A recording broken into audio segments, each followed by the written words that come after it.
give us a very formal welcome and then we get kick started. Thank you. On the proposed GMet bill,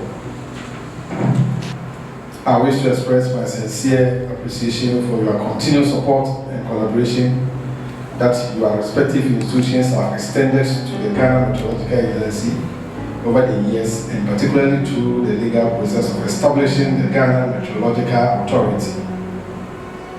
The reality confronting us today is that weather and climate variability have become defining challenges of our time. Across the world, nations are experiencing increasing frequency of extreme weather events, changing rainfall patterns, rising temperatures, flood, droughts, coastal erosions, and other climate-related hazards. This development has profound implications for livelihoods and national development and economic resilience. And I think we are all witnesses to what has happened for the past weeks. 2008, even the GMet goal is 2004 at 682 of 2004. So because technology has advanced, there have been several new trends. The agencies themselves said, oh yes, we even have revised we've thought of it to do that. So minister said, okay, then each agency should set up a team to look at your law, your existing legislation.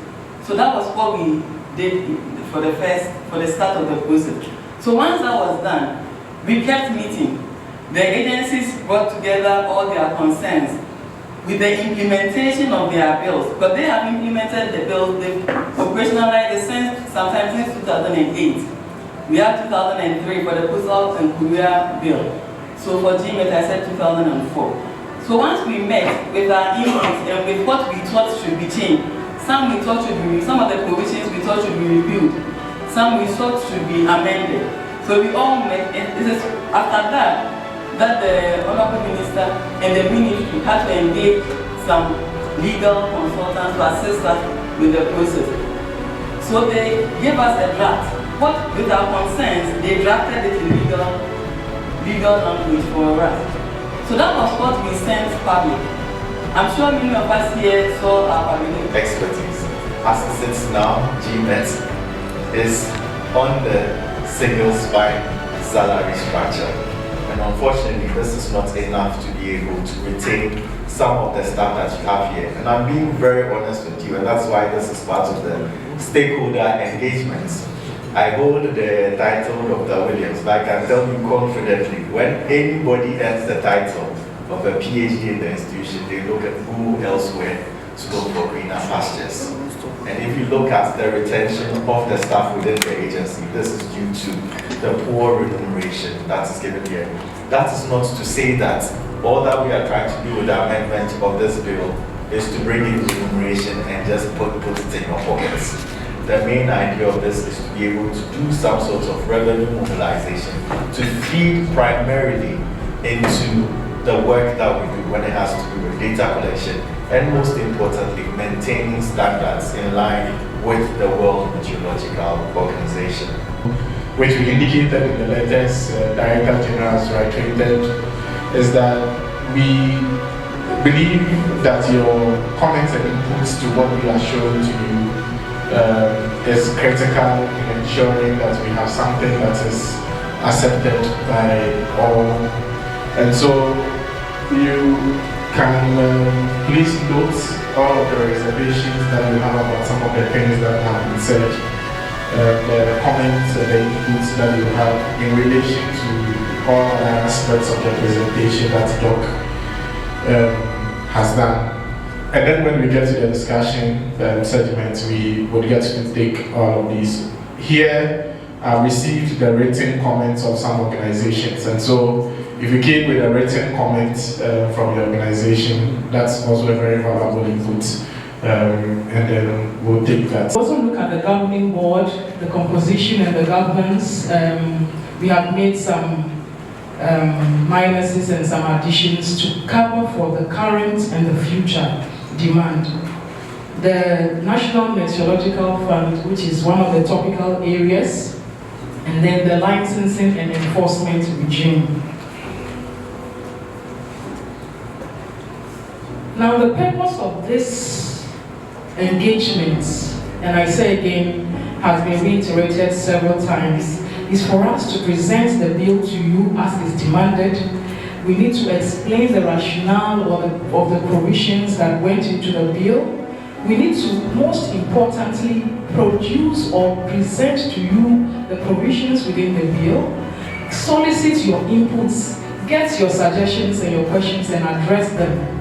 To take your inputs, to take your questions, and anything that you may have that you can incorporate it further in the bill if need be. So basically that's also, so that we have more time for the next section. Thank you. Installation will be installation of equipment over water bodies.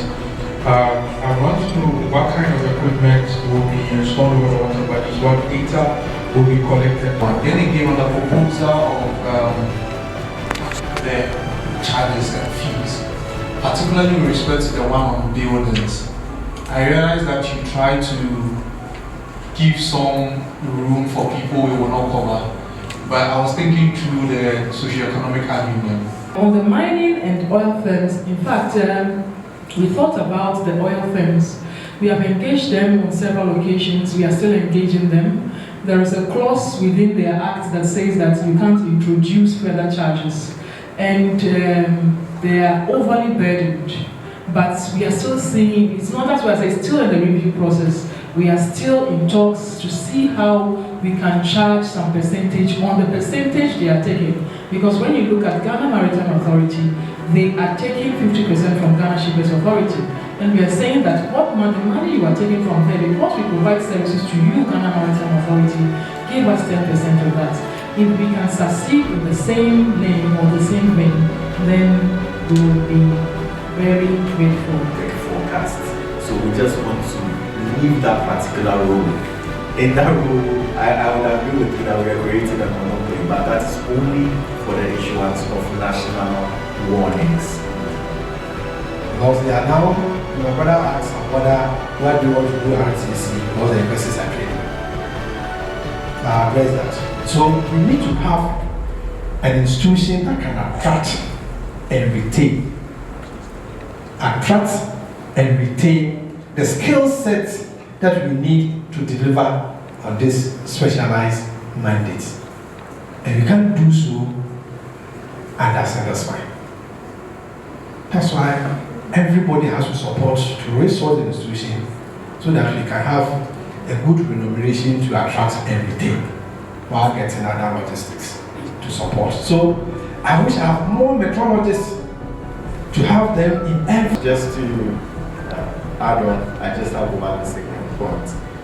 In as much as everybody wants to access information, we also need to collaborate properly, and especially since we are running away from charges when it came to the masts and the telcos.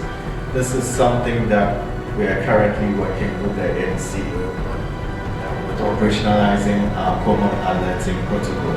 So unfortunately that when DG asked about the information, our rep from MTN wasn't aware of the information that was given out. And this is how we want you to assist us, to be able to even broadcast information in people in hard to reach areas. And we want to have that collaboration through the NCA.